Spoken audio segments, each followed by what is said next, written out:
Today I'm in Las Vegas with Karol from Displate.com. He is the CEO of all the material that you see behind me that's decorating my wall here. You can see that these are metal plates of some of the most famous video games and done with a very creative art with an awesome edge.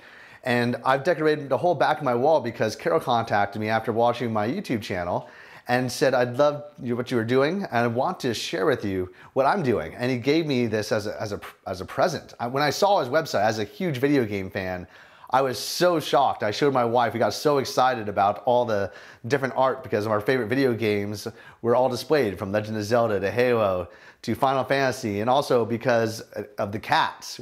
You know, we have 3 cats in our household. And Karol, thanks so much for joining, and also thanks so much for this wonderful present. I think what you're doing in your company is truly amazing. Thank you. I'm really also very excited about this conversation. Well, I'd love for you to share a little bit about your story and what you did in order to create your company. Okay, so actually the story begins a long time ago. I consider myself kind of a serial failed entrepreneur, you could say.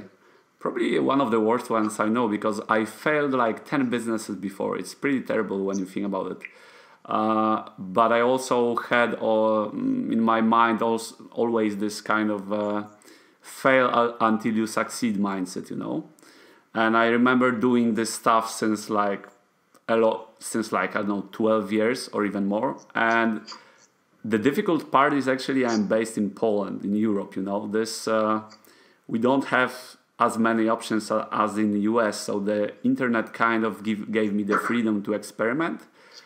And I also always treated those failures kind of like lessons in the school of true business. So this was my mindset going, and like being cut off basically from a lot of really important knowledge. I always looked up to the best sources of knowledge, would it be books or kind of YouTube mentorship, as you would call it, because just getting to know these guys and reading books from Poland would make the process much more difficult. So I'm pretty happy that we have like great internet connection here, probably better in the States actually.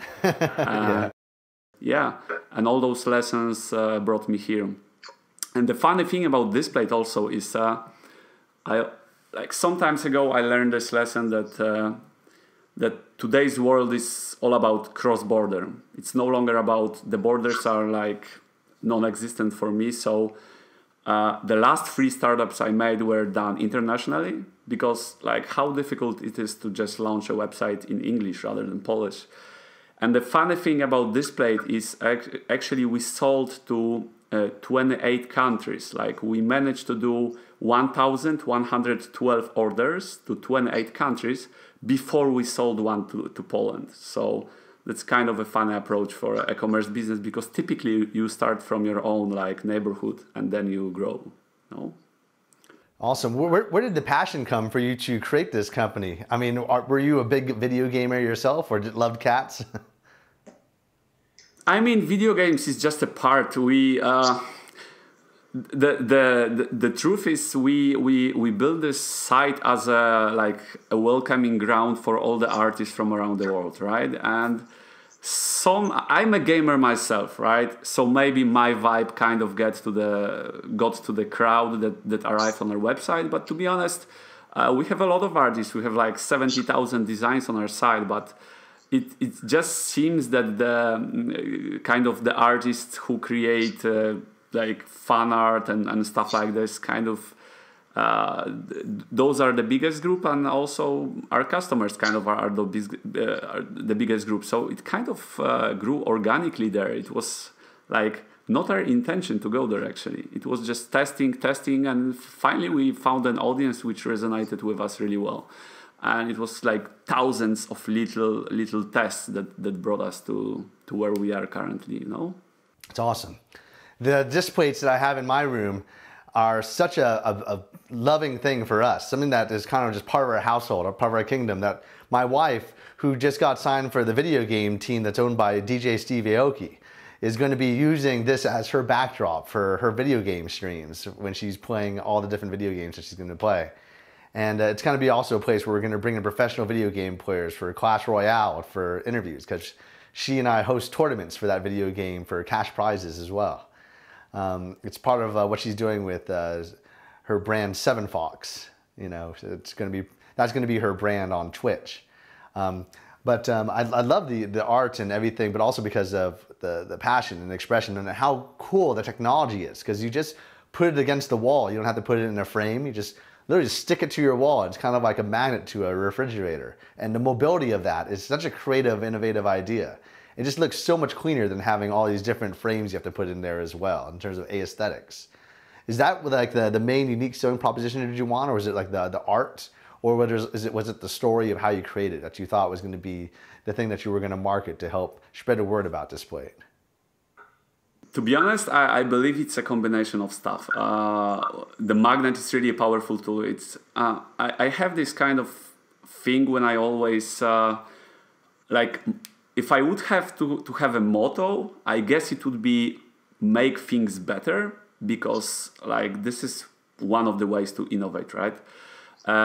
So you basically, there were a lot of people buy like canvas prints and stuff, and you see this stuff lying around for months oftentimes, you know, because you have to do the drilling, you have to put the nail in the wall.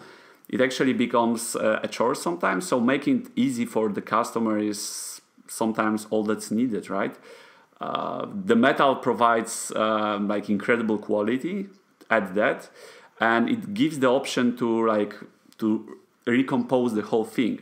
And the last thing, not least, is we're very unique in one way, because our whole navigation is based on collections, you know. So typically you see a themed collection of stuff that is really, really similar on our site. And typically similar sites, they just throw like a bunch of products which are from very different backgrounds. And on our side, you basically browse through collections of very similar ideas. So you have a chance to build something unique by connecting like several artworks of the same, like several samurai, several Vikings, or just some panorama that makes everything work, right? So that's the general idea. Very cool. Now I'm curious about how you used the lessons from your previous businesses, even though they weren't as massively successful as Displate is. How did you use those lessons to create your entrepreneurial venture and make it the success that it is? Well, you know, some lessons have to be learned the hard way, right? It's like you read about stuff, you try to learn it, you hear some stuff like repeated over and over again by some mentors, but sometimes you just have to try for yourself, try that alternate route, and see that it just doesn't work. So for me personally, the first startups were like aimed at the Polish market. And I was doing stuff that was very, like the ideas that I were making were kind of inspired by what's happening in the Silicon Valley. At the current time, the trends here in Europe, and especially the Eastern Europe, people weren't interested in such products. They were interested in like much simpler products. So like 3 startups ago, one of the lessons was, yeah, let's just do it cross-border, like, because the logistics are not a problem. Like currently, which is kind of also very unique for a business, we can ship free Displates anywhere in the world by courier for free. Anywhere, like Australia, Korea, Japan, US, Canada, everywhere, Africa. And we do it as part of our offering, you know. So just getting that handle on that allows us to like ship really and be a worldwide global company by doing this. That's amazing. Similar to Silicon Valley, did you have to go through the process of pitching your company to investors to get it off the ground, or did you go grassroots style and build it from the ground up, or a combination of the two? Well, that's actually also kind of funny about our company, because we managed to arrive here by throwing really just some cash into the business, like really small amounts of cash, and then kind of bootstrapping and selling some and getting some cash and then building on it. And using that techniques, in 3 years we built a company that generates like seven digits of revenue. So I would say that we built it without a single investors round up until now, but we're kind of in the middle of talks with potential investors at this moment, because to just make the jump from a big level to like the next level, it's possible that we would need some funding. And I'm pretty happy we managed to arrive here without, getting any cash from the market. Because currently I would say like grabbing cash from the market is the easier path, and building a business that is healthy from the get-go is much more difficult. Were you somebody who also had a lot of technical background? Because people who have an online business, usually have either a technical background or like a really big business background or a combination thereof. And when I meet people who are thinking about selling stuff online, they're always wondering how much technology do they really have to know in order to get success?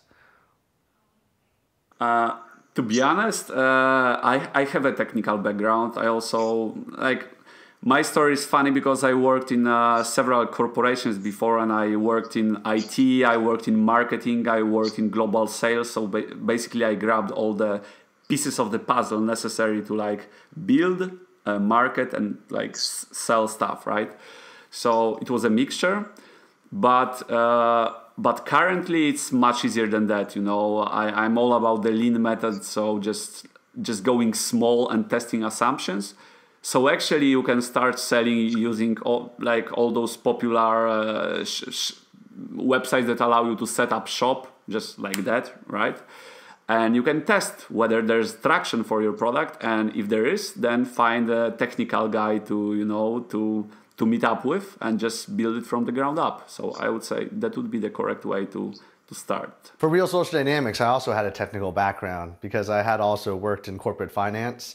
I had spent many years working in IT, from the governor's office of California to Intel to UPS Fritz, which is a logistics center, and then making my websites for other people. And so I had been taking classes with my father, and he used to be a computer science professor. And I feel like a lot of that knowledge allowed me to understand IT and infrastructure and all sorts of things. My wife, she did her undergrad in digital media, so she had to learn a lot of this stuff from the ground up, and now it's allowed her to help. I feel like, a lot of people could set up stuff and set up shop, but I feel like having experience in all sorts of IT and stuff like that really does give us a competitive edge, because I think that it's useful. A lot of entrepreneurs can sell stuff on eBay and what have you, but to have that larger understanding allows you to have that ability to manage that global infrastructure. You don't need to be an expert, I think, in terms of computer science, but understanding IT really well, I think, has been important to run an online business. As a business, for me, I define, though, as something that has, many people working with you, a lot of interchangeable parts. I mean, I imagine at Displate, you have a lot of people that you're working with as well? I mean, your company seems so large for it to be just one person. So you probably have a team or teams of teams, right? Yeah, we have about 60 people currently working. And you're absolutely right about the IT part. This gives a competitive advantage because launching anything, launching a product, launching the first website, as you probably know, is and you have the same experience, I'm sure. It's only the beginning of the whole journey, right? Because then you have to start optimizing each day, changing stuff, doing stuff like A/B tests. So you, just for the audience, so you basically have a red add to cart button and a green add to cart button, and you show one to one customer group, show the other to the other customer group, and then you see which one reacts better to which, right? And we had to do hundreds of those little tests to actually make us an e-commerce business that was sexy, that allowed our customers to be happy and order and make the business scale. My old mentor from internetmarketing.com was so into that split testing that literally every Monday, his entire infrastructure, entire website would be 100% different every single time. Just to show that you could have the basic premise of what a powerful sales letter, powerful website is, but shows you could do it in certain ways that are completely different and still make money. But then he would take the elements that were most popular from each one and add in there. But it was dramatically different from top to bottom, from entire color schemes to designs to styles. And he was the owner of internetmarketing.com. His name was Corey Rudel. But I believe very strongly in that power, and also in the power of using video and storytelling to try to captivate an audience. That's why so much of our time is out there on YouTube. I love also the cinematography of your commercials and your videos.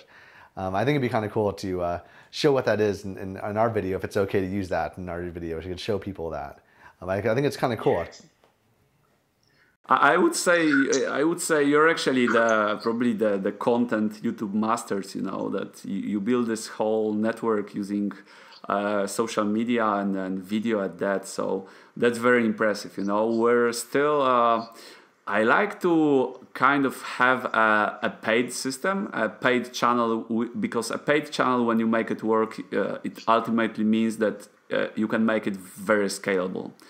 And we have grown so much using mainly Facebook. So we're kind of really on top of our Facebook ad game. But there are, of course, all other channels that you could work with. And I'm really impressed by how you do your own marketing, you know? If you're interested, we could make an RSD Displate. We're working on our Broadway musical. Maybe we could use our art. Yeah? Yeah? Why not? There's the whole option. There's a whole path we also cooperate with a lot of B2B businesses, and we make custom designs from them. So definitely. I was thinking it'd be really funny to have the cartoon Tyler, Jeffy, me, Jillian, and just make them displays and have us together doing interactions, and you could have funny comics or cartoons and stories and things that people put in the wall. I know that some people will get it. I mean, I remember I went to Budapest. I went to a house, and the name of the Wi-Fi was Tyler Durden Keeps It For Real. And then, there was RSD custom artwork and plaques and sayings all over the wall. Somebody took the toilet paper and had written on the toilet paper and rolled it back up again with like Tyler's popular sayings. But it was people who are really hardcore into the RSD Nation culture. But I think that having art would be kind of cool. I know that Max got into shirts, but I love the way we could kind of increase our merchandise. Yeah, we have even a big group of, we want to be a kind of a very creative place, but we also encourage, in the past there was a whole institution called merchants. Merchants were people who promoted artists, right? And just gain something from it. So we actually allow our users to create displays. That means a collection of other artists' artworks.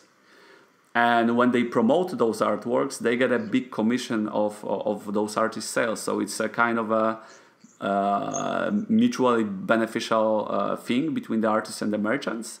And we also encourage some influencers to set up their merchant accounts that they can promote art they really like, and they can pick it. So it works well with their personalities.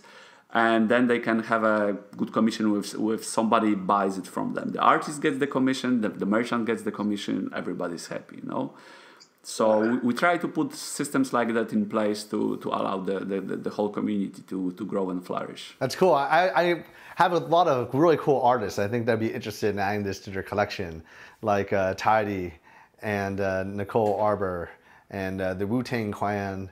And even some of the influencers from my wife's side, like the video game team world, like Team Rogue and Team Liquid and all these other people that are famous players on Twitch, like Ice Poseidon or Amaz. I think that these people would also be very interested in having some cool styles. And I think that if we could get some of their brands to have this available to them, we could create some displays for them and maybe sell it on our site for the musical. I think it'd be really cool looking.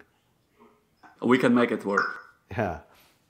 I guess I want to also hear about what you think was the most important parts of your entrepreneurial journey that allowed you to build a team that was selling stuff remotely on the internet, in terms of making that teamwork work, especially being a team that interacts mostly through sales all over the world as opposed to locally. Yeah. I actually have two co-founders at the business. One of them is very creative and product based. The other one has tremendous skill in building teams and has his a lot of knowledge in the B2B field, customer service fields. But to be honest, like at the very beginning, I believe I'm very much an operational board member and a founder. So I like to go everywhere, because for the first like half a year, I was doing everything. I was doing sales, IT, marketing, website, web service administration, the finances, everything. So the first 1,000 campaigns I launched myself, you know, and then it was about getting people who had the soft skills, because I think that soft skills are very underappreciated. So there were just people who are very methodical, analytical, and can learn very fast. That was like the primary goal. And then basically with them, learning the ropes of how this works, how to scale, just testing. We're currently launching like, I don't know, 20 campaigns per day, advertising campaigns, right? And at the very beginning, it was just launching different concept, testing an image versus text, testing an image versus another image, see what won. Then this becomes the new like winner, and then we test the winner against another idea. And after a year, we finally found a scalable model, and then the growth from there was geometrical. Like it wasn't like this; it was just going like this and then like this. So yeah, that was the whole thing. You know, you have to experiment by yourself, because even if you get like experts in a field when it comes to Facebook and new media, oftentimes their knowledge is based on their previous work, which, like, if you have a different product, you basically have to build everything from scratch. The whole idea, the campaign structure, how do you use, like, what placements do you use? Do you use video? Do you use images? Everything, you know? So I would say that from the very get-go, you just have to get your hands dirty, you know, and do a little bit of that work yourself. Yeah, definitely. I mean, in my style of leadership, I've tried to understand every position by having tried to do it myself at least a little bit. And then people will just master that and take it to a whole new level. And I think that by having that understanding of diverse experiences is kind of cool. The other thing I think is kind of cool is that you manage so many people, yet at the same time, I feel like I've seen pictures of you traveling around the world to like Thailand and all sorts of other places while you're managing your company. Is it that easy for you to manage operations while you're traveling around the world?